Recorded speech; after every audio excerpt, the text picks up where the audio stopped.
Alaikum. Welcome to yet another lesson of biology from class 9. This is chapter 6 Enzymes. Last lecture का quick review लेते हैं। तो सबसे पहले हमने पढ़ा था मेटाबॉलिज्म। मेटाबॉलिज्म में हमने डिस्कस किया कि जितनी भी लाइफ में बॉडी के अंदर रिएक्शंस होते हैं वो मेटाबॉलिज्म कहलाए जाते हैं। ये रिएक्शंस दो तरह के हो सकते हैं, या catabolism या anabolism. Catabolism, the reaction which includes breaking something, breaking large molecules into small molecules such as glucose into sucrose. And anabolism हमने पढ़ा था which are the reaction in which new molecules are formed by combination of two um, small molecules. And then we discussed about enzymes, that enzymes are made up of proteins. They are globular in nature, and they are made up of long chains of amino acids जो कि protein बनाते हैं।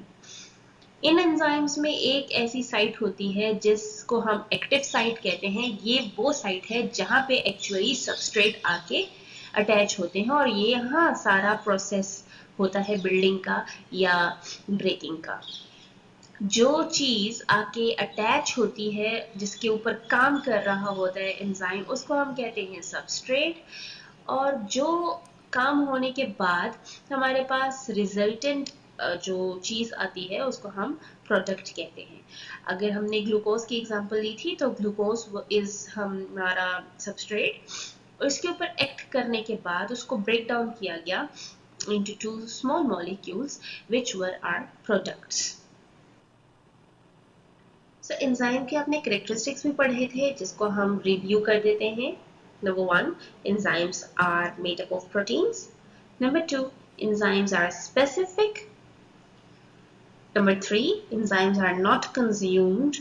They just speed up a chemical reaction. Enzyme has an active site जहाँ पे सारी functioning हो रही है. And enzyme can increase or decrease the production. Enzymes के पास समटाइम्स वो अकेले काम नहीं करता, उसको एक नॉन प्रोटीन पार्ट चाहिए होता है, उसको हम कोफैक्टर कहते हैं।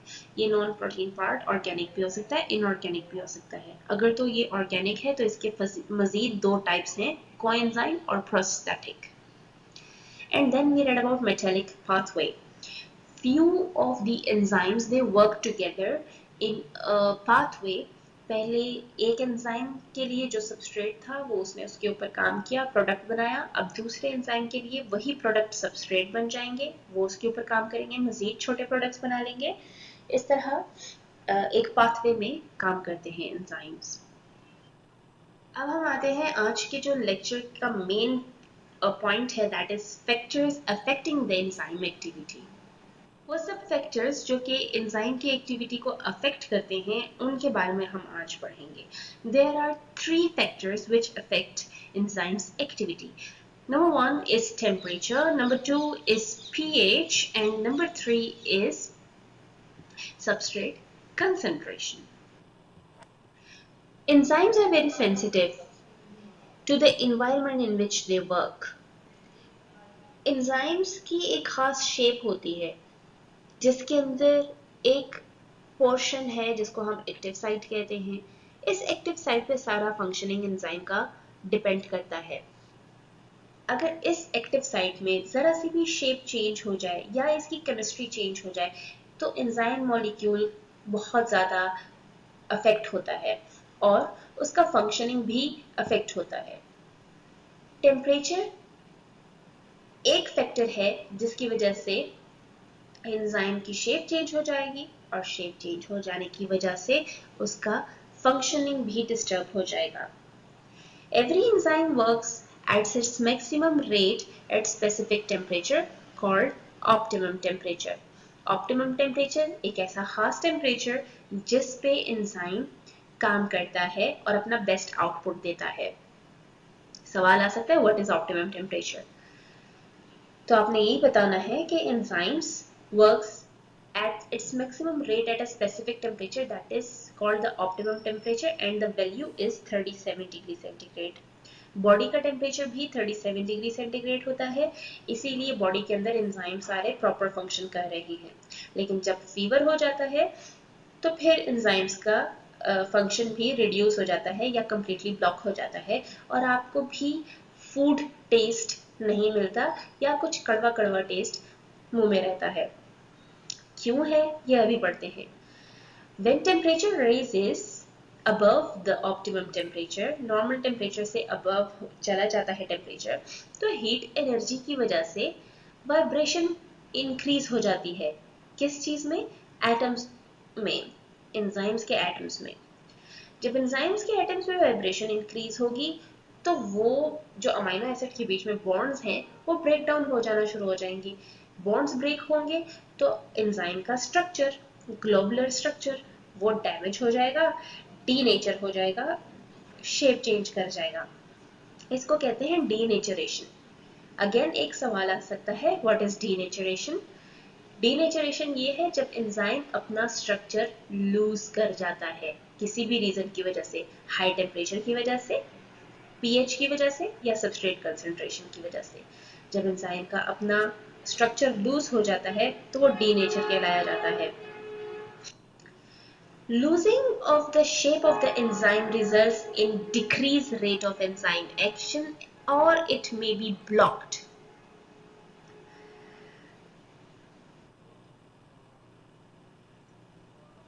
So this is a graph.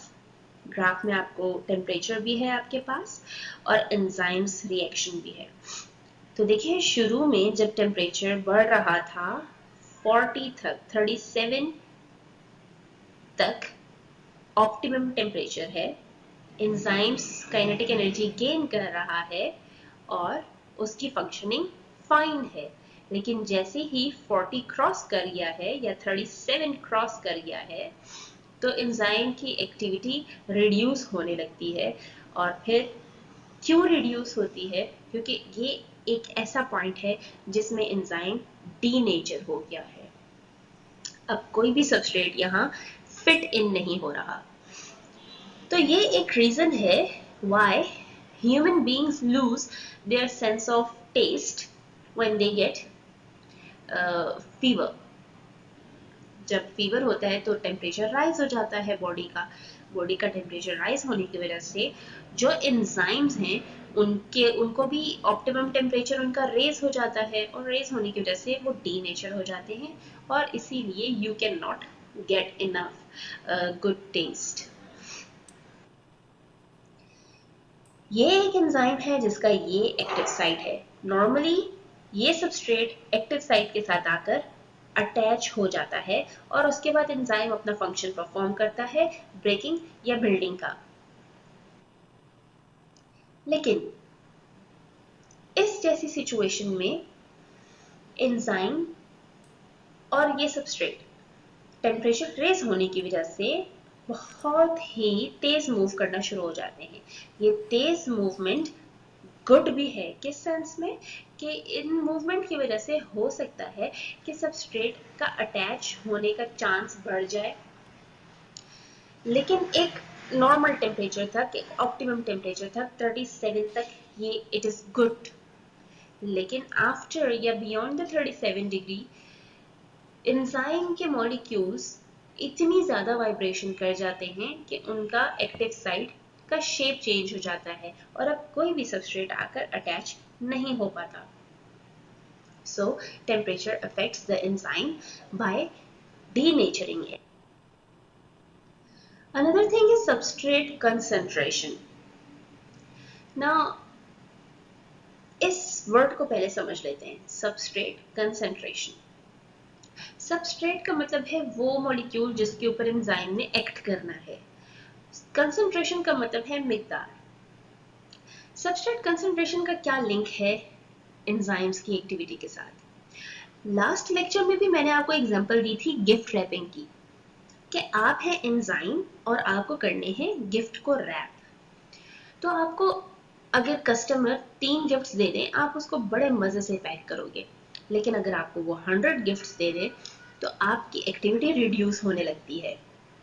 जो शुरू में आपने गिफ्ट पैक किए होंगे वो बहुत ही प्यारे और डिसेंट तरीके से पैक किए होंगे, लेकिन बाद में जाके उनकी पैकिंग ठीक नहीं होगी क्योंकि आप थक चुके होते हो।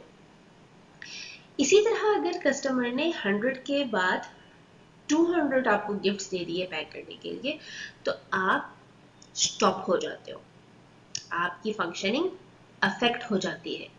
एंजाइम्स के साथ भी यही होता है। एंजाइम मॉलिक्यूल्स बेस्ट इनपुट देते हैं जब आप सबस्ट्रेट को इंक्रीज कर देते हो। Increase in substrate concentration increase the rate of reaction. आपने सबस्ट्रेट थोड़ा सा बढ़ाया तो एंजाइम को काम करने के लिए सबस्ट्रेट मिल गया, तो उसने भी अपनी फंक्शनिंग बढ़ा दी। लेकिन अगर एंजाइम की कंसंट्रेशन एक जैसी हो, यानी एंजाइम नहीं बढ़ रहे, अगर 3 एंजाइम्स हैं तो there are only 3 enzymes till the end of the reaction. Enzyme की कंसंट्रेशन अगर ना बढ़ाएं, हम इमेजिन करें कि अगर हम एंजाइम की कंसंट्रेशन नहीं बढ़ाएं और सबस्ट्रेट की कंसंट्रेशन हम बढ़ाएं, काम ज्यादा दें लेकिन एंजाइम्स उतने ही हो, तो फिर क्या होगा? एक ऐसा पॉइंट आएगा जिसमें substrate does not increase the rate of reaction anymore। एक ऐसा पॉइंट आएगा जिसमें आप मजीद सबस्ट्रेट डाल रहे हैं लेकिन आपको रिएक्शन नहीं मिल रहा। ये वो पॉइंट है जिसको हम कहते हैं सैचुरेशन पॉइंट। सवाल आ सकता है व्हाट इज सैचुरेशन? सैचुरेशन क्या है कि अब एंजाइम इतना सैचुरेट हो गया, यानी कि उसको आपने इतने सबस्ट्रेट दे दिए हैं कि वो थक चुका है, वो अपना काम परफॉर्म नहीं कर पा रहा, और उसके जो सारे एक्टिव साइट्स हैं वो सारे ऑक्युपाइड हैं, इसीलिए मजीद रिएक्शन भी नहीं हो रहे। तो वो रिएक्शन जो है वो इंक्रीज नहीं होगा बल्कि स्लो डाउन हो जाएगा। दिस इज द डायग्राम और द ग्राफ डायग्राम रिप्रेजेंटेशन, जिसमें आपको दिखाया जा रहा है कि सबस्ट्रेट इंक्रीज करते हुए एंजाइम की एक्टिविटी भी इंक्रीज हो रही है।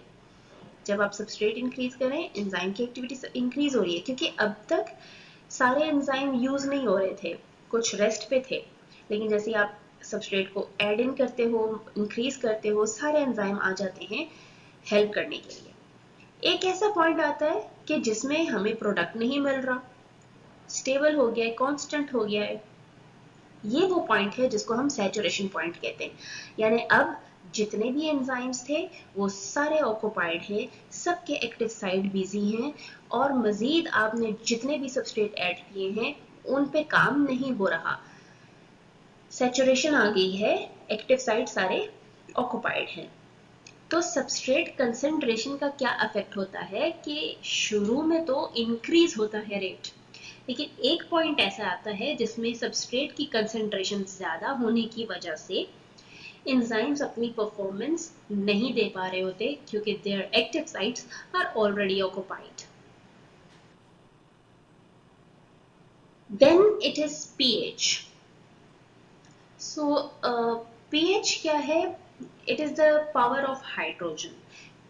पीएच आपको बताता है कि एक सॉल्यूशन एसिडिक है या बेसिक है। अगर एसिडिक है तो it has more number of hydrogen ions, basic है तो it has less number of hydrogen ion and more number of hydroxide ions. All enzymes work at their maximum rate at a narrow range of pH called optimum pH। Optimum temperature की तरह हमारे पास optimum pH भी है, यानी एक खास pH तक कुछ एंजाइम्स काम करेंगे। हर एंजाइम का एक अपना पीएच है जिस लेवल तक वो अपनी परफॉर्मेंस दे सकता है। कुछ एंजाइम एसिडिक एनवायरनमेंट में काम कर सकते हैं, जैसे पेप्सिन जो कि आपके स्टमक में पाया जाता है, और कुछ एंजाइम बेसिक या अल्कलाइन मीडियम में काम कर सकते हैं, जिसको हम जिस तरह हमारा स्लाइवा के अंदर जो एंजाइम्स हैं अमाइलेज, वो बेसिक मीडियम या अल्कलाइन मीडियम में काम कर सकते हैं। वो एसिडिक मीडियम में जाते साथ ही डीनेचर हो जाते हैं। केमिस्ट्री में आपने एक स्केल पढ़ा होगा, जिस स्केल के ऊपर, जिसको हम पीएच स्केल कहते हैं, जिसमें रीडिंग है 1 से लेकर 14 तक। जिसमें 7 इज न्यूट्रल नंबर और उसके 1 से लेकर 6 तक जितने भी नंबर्स हैं वो एसिडिक हैं, लो पीएच एसिडिक, और 8 से लेकर 14 तक हाई पीएच यानी जिसको हम बेसिक या अल्कलाइन मीडियम कहते हैं। तो एग्जाम्पल दी गई है कि pepsin working in the stomach is active in acidic medium, जिसको हमने लो पीएच कहा है 1 से लेकर 6 तक, उसमें एक्टिव रहता है। while trypsin, another enzyme, it works in small intestine and it's active in alkaline medium that is high pH। इसके साथ आपने एक और एग्जांपल भी देख ली है स्लाइवा की, amylase which is found in saliva and वो भी हाई पीएच है यानी कि बेसिक एनवायरनमेंट है, अल्कलाइन एनवायरनमेंट है जिसमें वो काम करता है। Change in pH can affect the ionization of amino acid at the active site।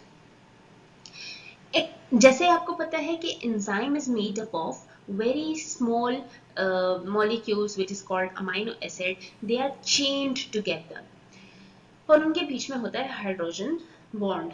तो जैसे ही वो किसी चेंज पीएच के एनवायरनमेंट में जाता है तो वो अपना फंक्शनिंग लूज कर देता है क्योंकि वो बाकी सारे बॉन्ड्स बनाना शुरू कर देता है, नए बॉन्ड्स बनाना शुरू करता है। और जब अमाइनो एसिड न्यू बॉन्ड्स बनाता है तो उसकी शेप चेंज हो जाती है। तो इस तरह शेप चेंज होने की वजह से एक्टिव साइट की शेप भी चेंज हो जाएगी। एक्टिव साइट की शेप चेंज होगी तो फिर सबस्ट्रेट अटैच नहीं हो पाएगा और एंजाइम अपना फंक्शन परफॉर्म नहीं करेगा।